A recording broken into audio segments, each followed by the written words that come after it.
आगामी लोकसभा व उपचुनावों को लेकर सियासी गलियारों में भी हलचल तेज हो गई है। एक और जहां भाजपा ने अपने लोकसभा व उपचुनावों में चुनाव लड़ रहे प्रत्याशियों की सूची जारी कर दी है, वहीं कांग्रेस पार्टी में अभी भी प्रत्याशियों की सूची पर मंथन चल रहा है। इसी कड़ी में पिछले रविवार को भी दिल्ली में कांग्रेस पार्टी कार्यालय में प्रत्याशियों की सूची को लेकर मंथन किया गया। इस बैठक में भाग लेने के लिए हिमाचल प्रदेश के मुख्यमंत्री सुखविंदर सिंह सुक्खू भी बीते शनिवार को कांगड़ा हवाई अड्डे से दिल्ली के लिए रवाना हुए थे, लेकिन आज सोमवार को हिमाचल प्रदेश के मुख्यमंत्री सुखविंदर सिंह सुक्खू वापस लौट आए हैं। कांगड़ा हवाई अड्डे पर पहुंचने पर कांग्रेस कार्यकर्ताओं द्वारा जोरदार स्वागत किया गया। देखिए, कांग्रेस पार्टी पूरी तरह तैयार है। 15 महीने में कांग्रेस पार्टी ने जनता की सेवा की है, भ्रष्टाचार पर लगाम लगाई है। पहले आर्थिक चुनौती थी, फिर आपदा की चुनौती थी, फिर राजनीतिक चुनौती थी। इन तीनों चुनौतियों का हमने सामना किया और हिमाचल की जनता का हम धन्यवाद करना चाहते हैं कि जनता का प्यार हमारी सरकार के साथ बना है।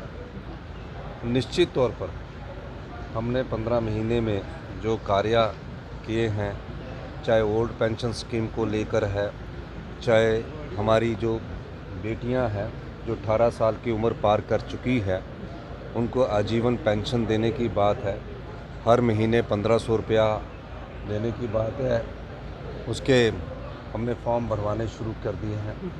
और लाहौल स्पीति ज़िले में तो पहले ही शुरू हो चुकी है, उनको सबको मिल चुकी है और पूरे प्रदेश में ये हमने शुरुआत की है और एक साल में 18,000 रुपया देंगे।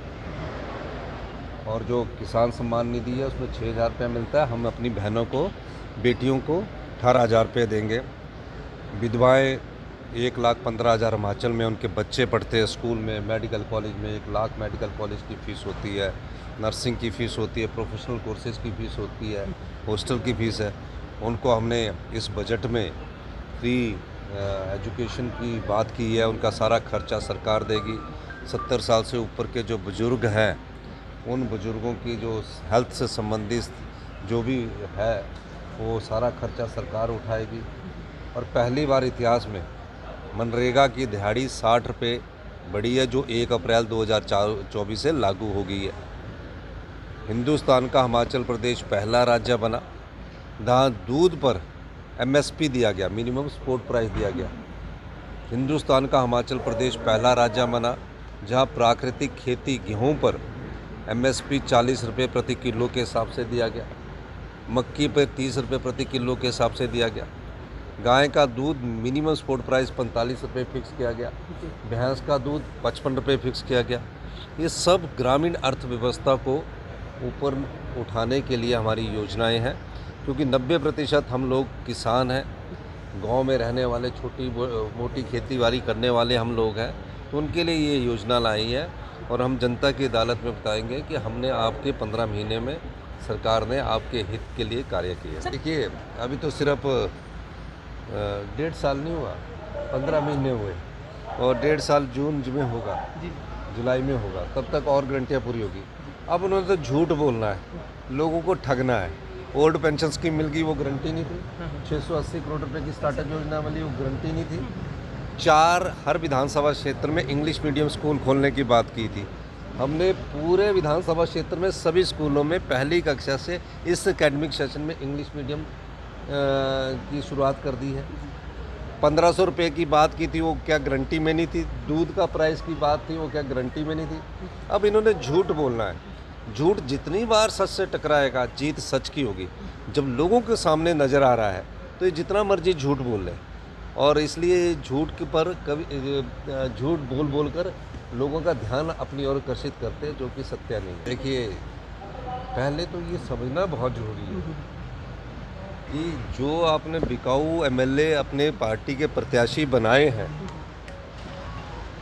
जिनमें इनके यहाँ के एक सरगना भी है जो षड्यंत्र के सूत्रधार है, जिन्हें 15 करोड़ से ज़्यादा मिले होंगे, वो मैं इसलिए भी कहना चाहता हूँ कि वो बिकने वाले चले गए हैं।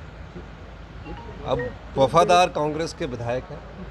62 की हमारे हाउस की संख्या है, 6 में चुनाव होना है, 3 आज़ाद प्रत्याशियों का फैसला स्पीकर महोदय ने अभी जल्दी कर देंगे और उसके आधार पर जब 6 हमारे प्रत्याशियों का चुनाव होगा तो भी 62 के हाउस में इनके पास कहाँ संख्या है। 4 जून को कैसे सरकार बनाएंगे, सोच रहे हैं कि और धन देंगे। वो अब धन में से खरीदने वाले नहीं है। अब हिमाचल की देव संस्कृति में विश्वास करने वाले एमएलए खड़े हमारे साथ हैं, कांग्रेस की विचारधारा में विश्वास करने वाले खड़े हमारे साथ हैं। बिकने वाले एमएलए चले गए हैं, जो बिकाऊ थे ना, जो बिकने के लिए खड़े हुए थे, जिन्होंने बिकने के लिए भारतीय जनता पार्टी के पास पेशकश की, वो बिक चुके हैं और तथ्य है हमारे पास। सर निश्चित तौर पर मैं कह सकता हूँ कि आने वाले समय में जब तथ्य जनता के सामने हम रखेंगे तो बड़े लोगों को ये परेशानी सामने आएगी कि ये क्या हो गया। हमारी सरकार ईमानदारी से, पारदर्शिता के साथ भ्रष्टाचार के विरुद्ध सख्त कदम उठाएगी। प्रूव होता तब एफआईआर होती है, जुबानी नहीं होता। हमारे पास तो तथ्य है। सर प्रत्याशी घोषित नहीं हुए अभी तक? हाँ, प्रत्याशी हमारे फाइनल राउंड की चर्चा हो चुकी है। कांग्रेस पार्टी अच्छे और स्वच्छ छवि वाले प्रत्याशियों को उतारेगी। मैं दावे के साथ कह सकता हूं कि जल्दी ही हमारे प्रत्याशियों की घोषणा होगी और आपके सामने प्रत्याशी आएंगे, क्योंकि हमारा अंतिम चरण में चुनाव है। तो प्रत्याशी के लिए हम सोच विचार करके पूरी तरह से। जयराम जी तो पता नहीं क्या बोलते रहते हैं, बोलते 1500 रुपये नहीं दी, ओल्ड पेंशन स्कीम नहीं दी, गारंटी नहीं दी। अब मैं क्या बोलूँ उनके बारे में, उन्होंने तो झूठ बोलना है। सर प्रतिभा सिंह जी हमारी प्रदेश अध्यक्ष है और उनके नेतृत्व में ये हम सब लोग चुनाव लड़ रहे हैं। हमारी सरकार की उपलब्धियों को जनता की अदालत के बाद उठा रहे हैं और हम सब लोग मिलकर एकजुटता का परिचय देके भारतीय जनता पार्टी ने जो लोकतंत्र की हत्या की है, जो जनता के बोर्ड पर चुनकर आई हुई सरकार थे और जो विधायक है उनको खरीदा है, उसके दम पर मैं कह सकता हूं कि जनता लोकतंत्र की हत्या नहीं होने देगी। इन सबको सबक सिखाएगी। बहुत धर्मशाला से संजय अग्रवाल की रिपोर्ट, कैमरामैन युगमार्ग टीवी।